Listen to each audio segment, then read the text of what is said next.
Eto na naman tayo mga kabusing, nagbabalik naman ang inyong busing na Bistag, Bisayang Tagalog. Kung napapansin nyo, parang may hinahanap yung busing natin. O, tingnan natin kung ano ang hinahanap niya. Maglibot-libot muna tayo sa paligid para tingnan natin kung ano ang nangyayari dito. Kaya nga, may napansin ako na parang kakaiba dito mga kabusing. Tingnan natin kung ano yung nakakaiba na sinasabi ko mga kabusing. Kung napapansin nyo at nakikita nyo, parang may isang bahay yan, o, bahay ng mga tawag dito sa amin, tambubuan. Yung tambubuan, na masakit niyan kumagat mga kabusing. Kung makakatang tabubuan mga kabusing, para kang lalagnatin mga kabusing. Alam niyo naman kung kagatin ka ng tabubuan mga kabusing, ang sakit-sakit talaga mga kabusing. Kaya nga tinuro ko sa aking busing kung saan yung bahay ng tabubuan mga kabusing. Tinuro ko sa kanya kung saan yun para madali yun namin makuha at makita yung bangag mga kabusing. Yung bangag ay butas yun mga kabusing.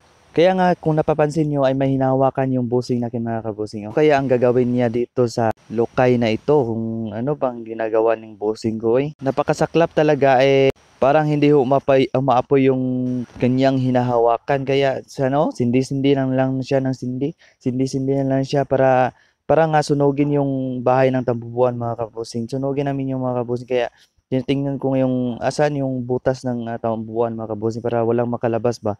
Para yung mga sundalo ay hindi makalabas mga kabusing. Baka kami ay kagatin ng mga tambubuan mga kabusing. Nandito kami sa kanilang farm para kukuha ng mga prutas mga kabusing. Ditong prutas nito ay isa itong mangustin mga kabusing. Ngunit habang kami ay kumukuha ng mangustin mga kabusing, nakita namin itong bahay ng tambubuan mga kabusing. Kaya itong isang kasama ko na kanyang busing na pugi mga kabusing, dali-daling kumuha ng kaniyang lokay mga kabusing. No? Tingnan nyo nga, nagtuwad-tuwad yun siya, kaluoy sa bata.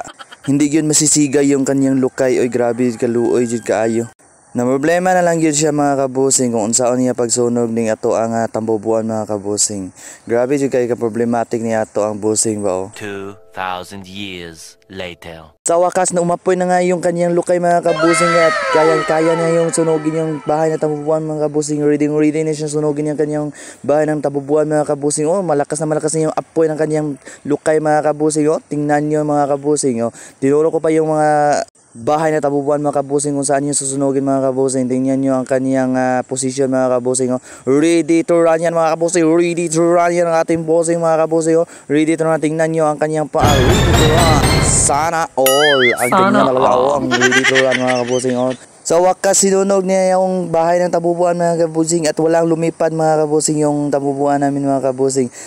At panigurado ay masarap na masarap tong laman ng mga tabubuan mga kabusing, yung anak ng tabubuan, mga itlog ng tabubuan mga kabusing. Sarap na sarap yung kainin mga kabusing. Sinunog niya na nga yung bahay ng tabubuan mga kabusing at walang patumpik-tumpik ng mga kabusing ay hindi niya pinagtigilan yung pagsusunog ng bahay mga tabubuan mga kabusing, for in case mga kabusing ba nga basi mapaakan ay makadagan tong ilang sundalo mga kabusing. Didili yung paakan mga kabusing. Grabe jud kaya pagkasunog mga kabusing. Grabe jud kayo ang pagkasunog ba. Nagaswaso na lang ko diyan niyang pagsunog-sunog mga kabusing. Wala yun mga kabusing. Dili yun na makalupad ang tabubuan mga kabusing ba. Grabe yun yung pagsunog. Suko yun kayo ng mga kabusing ba. Tingnan na naman yung isa namin mga kasama mga kabusing. Tingnan yung isang kasama namin mga kabusing. Naghupo-hupo yun siya mga kabusing. Panigurado talaga sa kanya mga kabusing ba. Para dili mapaakan ng tabubuan mga kabusing.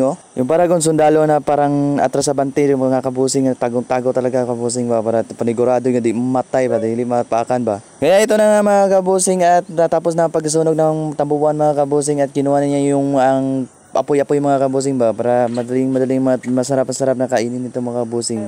Pero panigurado mga kabusing, panigurado yung tinakpan niya yung butas ng tambubuan mga kabusing. Tinakpan niya ng maiging mga kabusing para hindi makakalupad yung mga tambubuan mga kabusing at hindi kami makagat mga kabusing. At ako naman dito mga kabusing ay nagpaso-aso na lang mga kabusing ba para sure kaayo ba. Grabe kaya ang kalayon mga kabusing.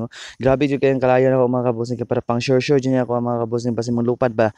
Mulupad ay mga kabusing para hindi kami hindi kami makagatan ng mga tambubuan sunugin ko talaga agad. Sana all yung sunugin makaagad. Grabe yun makasakit yung tambubuan mga kabusing. Yun ang mga kabusing. Tingnan yung mga kabusing ay nahihirapan ng pagkuha ng bahay ng tambubuan mga kabusing. Baka masira mga kabusing at lumipad yung mga tambubuan na hindi na nasunog doon sa loob mga kabusing. Tingnan yung mabuti mga kabusing at paano niya kunin ang tambubuan mga kabusing. Yung bahay ng tambubuan, paano niya kunin yung mga kabusing.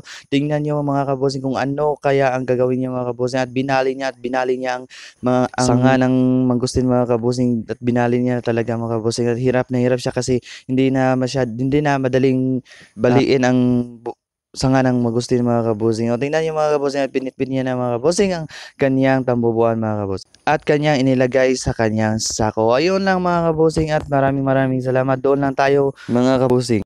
Dito lang ko tabang ating video mga kabusing o daghang salamat mga kabusing sa pagtan-aw diri hangtod sa katapusan. Thank you and thank you. God bless.